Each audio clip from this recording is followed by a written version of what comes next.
this example is completely committed to just applying the quotient rule.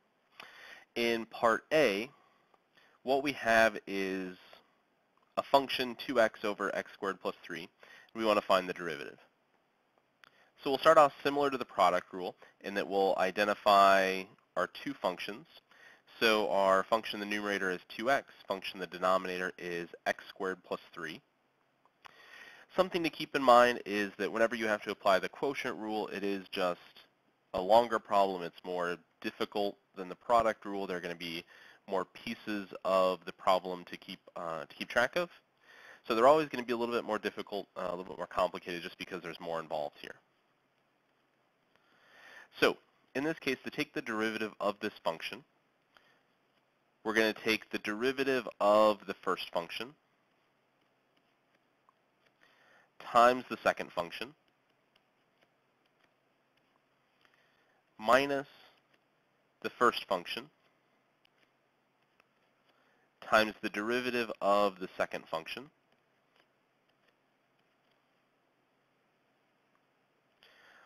all over the second function squared. Now, in general, that function in the denominator being squared, for the most part, we don't want to look at expanding that out. We just want to keep this as x squared plus 3, that quantity squared. So we won't do much with that expression in the denominator unless at the end we're able to cancel some things out with it. For the most part, we can leave that untouched. So we're just worried about taking derivatives and then simplifying the numerator. Oh, and I left out here what we're doing is taking the derivative of that second function, x squared plus 3. So the derivative of 2x will give us 2 times x squared plus 3 minus 2x times the derivative of our second function will give us 2x all over x squared plus 3, that quantity squared.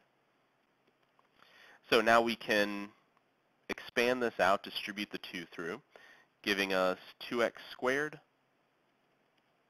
plus 6 minus 4x squared all over x squared plus 3 squared.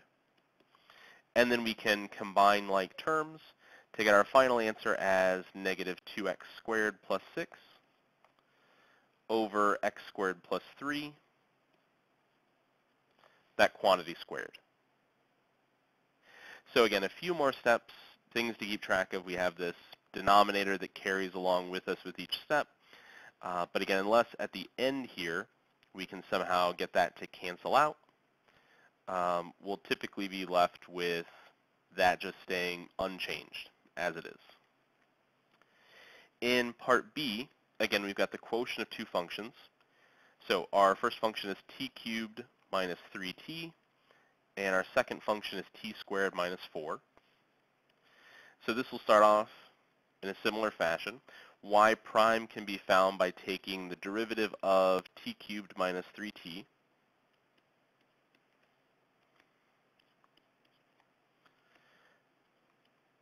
times that second function t squared minus 4 minus the first function times the derivative of the second function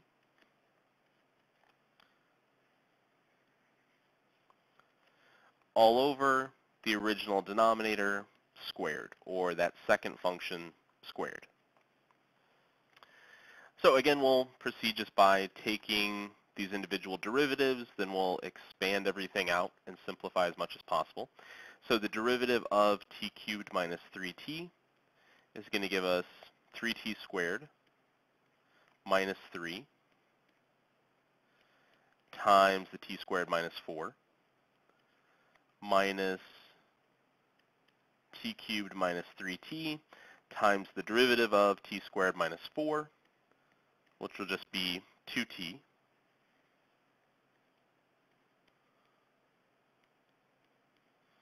over t squared minus 4, that quantity squared. So now what we want to do is FOIL this out, distribute that 2t through the t cubed minus 3t. So expand everything out, and then we'll combine and simplify any like terms.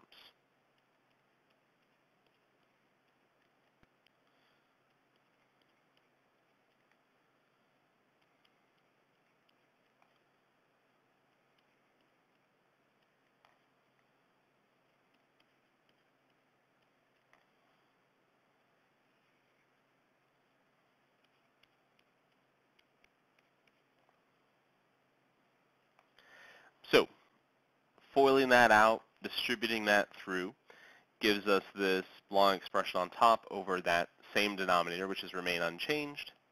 And then combining like terms should all reduce down to t to the fourth minus 9t squared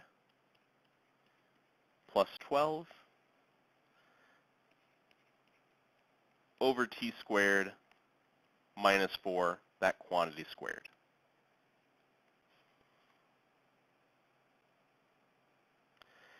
In part C, now we're going back to something that was similar to match problem 1.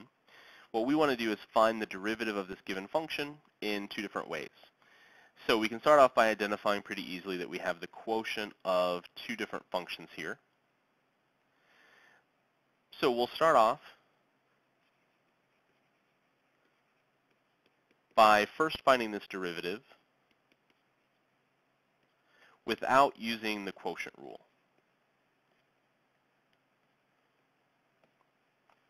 So again, as soon as we see the derivative of two functions, an initial thought needs to be we have to apply the quotient rule here, unless we can somehow simplify or rewrite this original problem to our advantage. So what we started off here, what we started off with was 2 plus x cubed over x cubed. What we can do is break this apart and write it as the sum of two fractions to get 2 over x cubed plus x cubed over x cubed, or 2x to the negative 3 plus x cubed over x cubed will just give us 1.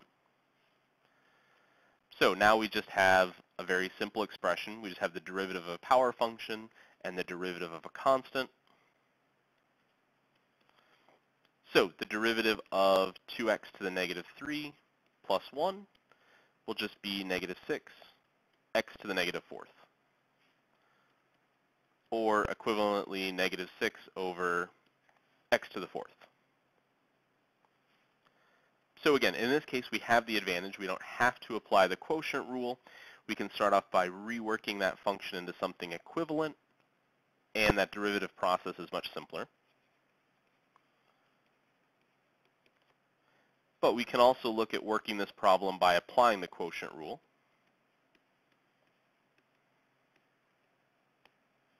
To see that we get to the exact same solution. So whether or not you pick up on this trick, this kind of shortcut method for evaluating that, you should still be able to get to exactly the same solution. So we're taking the derivative of 2 plus x cubed over x cubed, which is going to be the derivative of the first function, times the second function, minus the first function, times the derivative of the second function, and all over that original denominator, or over the second function, squared. So in this case, x cubed squared is relatively easy to simplify. So we can go ahead and just rewrite that as x to the 6th. Then in the numerator, we'll have the derivative of 2 plus x cubed, which is going to give us 3x squared times x cubed minus 2 plus x cubed times the derivative of x cubed is going to be 3x squared. So now we can distribute that through to get 3x to the 5th. So just combining our exponents there. 3x to the 5th, and now distributing through is going to give us minus 6x squared minus 3x to the 5th all over x to the 6th. So 3x to the 5th minus 3x to the 5th is going to cancel, leaving us with negative 6x squared over x to the 6th. So x squared over x to the 6th is going to reduce to 1 over x to the 4th. So x squared cancels, and we're left with x to the 4th in the denominator. So we get negative 6 over x to the 4th. So a little more complicated process for getting there, a few more steps to take care of, but again, we're getting to completely identical answers, whether we apply the quotient rule or in this case pick up on the trick that allows us to work this problem a little bit more quickly.